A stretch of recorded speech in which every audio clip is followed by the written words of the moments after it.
Selimiah yang dibina oleh Mimar Sinan. Kali ni Haris nak bawa korang pergi satu lagi masjid. Masjid apa tu? Ni di belakang Haris ni. Nama dia SK Jami, ataupun Masjid Lama yang telah dibina oleh Mimar Aladdin. Apa yang menarik tentang masjid ni? Masjid ni telah dibina 600 tahun lebih awal daripada Masjid Selimiah. Dan ketika khatib baca khutbah, mereka akan pegang pedang, bukannya tongkat.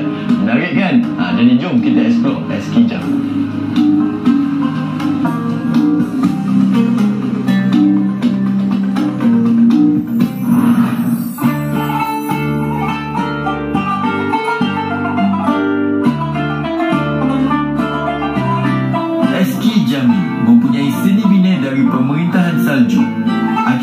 Masjid ini adalah seorang arkitek berasal dari Konya, iaitu Haji Aladdin, dan tukannya Omar bin Ibrahim. Semasa Perang Ankara Chubut, apabila Yildirim Beyazid menawan Impal Toluk Timur, beliau telah mengumumkan pengisytiharaan keputeraan kepada pelbagai negeri Anatolia yang lain. Ketika itu, Edirne adalah ibu kota kerajaan Uthmaniyah. Sulaiman Chalabi telah datang ke sini dan mengumumkan kesultanan puteranya. Musa Chalabi adalah putera untuk Bursa, Chalabi Mehmet pula untuk Amasya, dan Isa Chalabi di Balikasi. Di sinilah Sulaiman Chalabi mengumumkan keputeraan mereka semua. Salah satu sebab terbinanya masjid di sini juga adalah kerana ia merupakan tempat pengumuman keputeraan. Camimiz 1403-1414 yılları arasında Yıldırım Beyazıt'ın 3 tane oğlu tarafından yaptırılmıştır. Süleyman Çelebi, Musa Çelebi ve Çelebi Mehmet. Osmanlı'da fetret devri diyoruz. Fetret devri kardeşlerin birbiriyle iktidar mücadelesi yapmasına biz diyoruz. Camimiz 11 yılda bitirilmiştir. 4 sütun 9 kubbe üzerine inşa edilmiş, 2116 metrekare iç alanıyla Edirne'mizin en büyük Selahattin Camisi'dir. Elhamdülillah, elhamdülillah, elhamdülillah hamdel kâmine ve salatu ve selamu ala Resulina Muhammedin ve ala alihi ve sahbihi ecma'in. Tanzimen lebihi ve tekrimen li fekameti şâni şerefi safi. Keunikan utama yang terdapat di masjid ini adalah sewaktu memberi khutbah, imam akan memegang pedang. Ia adalah tradisi dari zaman Uthmaniyah di mana perasmian pembukaan masjid ini telah dilakukan pada hari Jumaat, dan ketika itu imam telah memberi khutbah dengan memegang pedang. Şehrimiz ve ilimiz Serhat şehri, yani başka ülkeye sınır olan bir bölge olduğu için bu birinci sebep.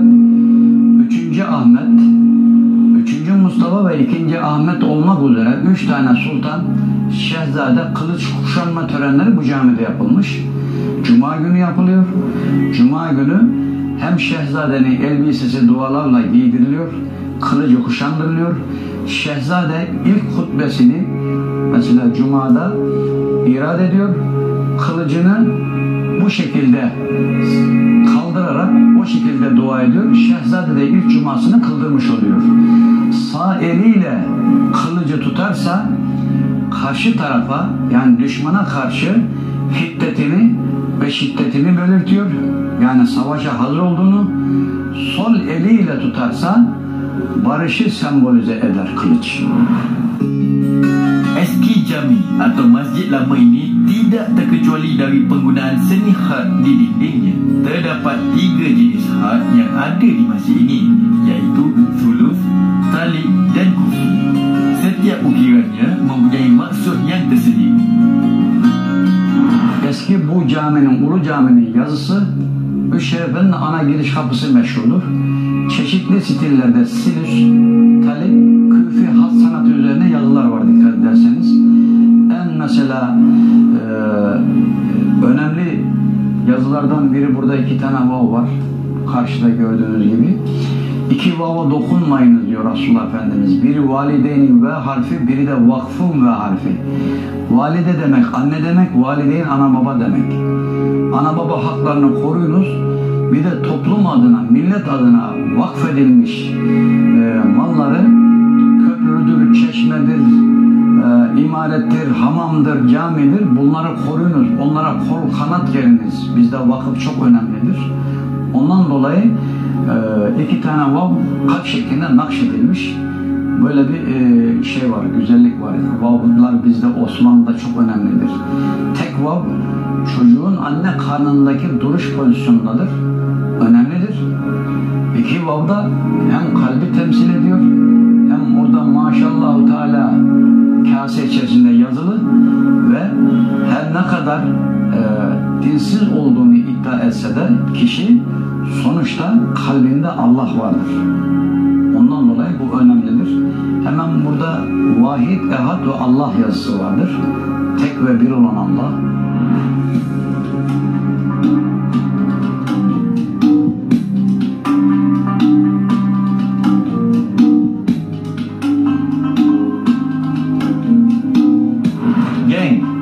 Berada di Kompleks Muzium Kesihatan Sultan Bayezid II. Ianya dibina pada tahun 1488 atas arahan Sultan Bayezid II oleh Mimar Hayuddin.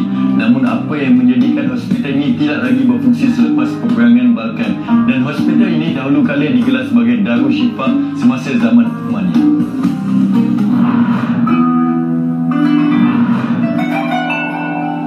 Muzium ini dahulunya merupakan hospital dan fokus utamanya adalah rawatan penyakit mental dengan menggunakan terapi muzik. Bersebelahannya pula adalah bangunan sekolah perubatan yang kini merupakan sebahagian daripada muzium. Bangunan sekolah perubatan terdiri daripada bilik-bilik kecil yang pernah menjadi kelas pengajian dan bilik tenaga pengajar. Kini bilik-bilik tersebut dipenuhi dengan bahan pameran yang menggambarkan suasana pengajian perubatan pada zaman itu. Tidak ramai yang tahu bahawa Kota Edirne adalah tempat bermulanya sejarah perubatan Islam yang kemudiannya menjadi asas kepada perubatan Barat moden.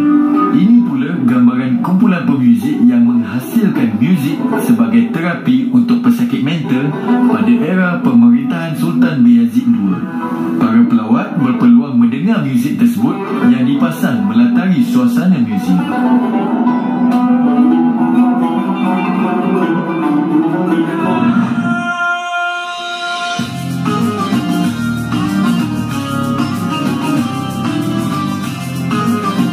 Pasha Karavanserai adalah salah satu aset sejarah dan budaya Edirne yang paling berharga. Pernah menjadi gudang dan perhentian semalaman untuk unta, Karavanserai dibina pada abad ke-16 oleh arkitek yang hebat iaitu Mimar Sinan.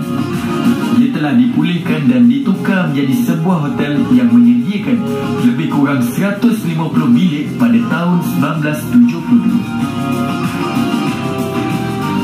Perkembangan tamadun Islam memang tak dapat lari dari keagungan seni dari segi seni ukiran, had, binaan dan sebagainya.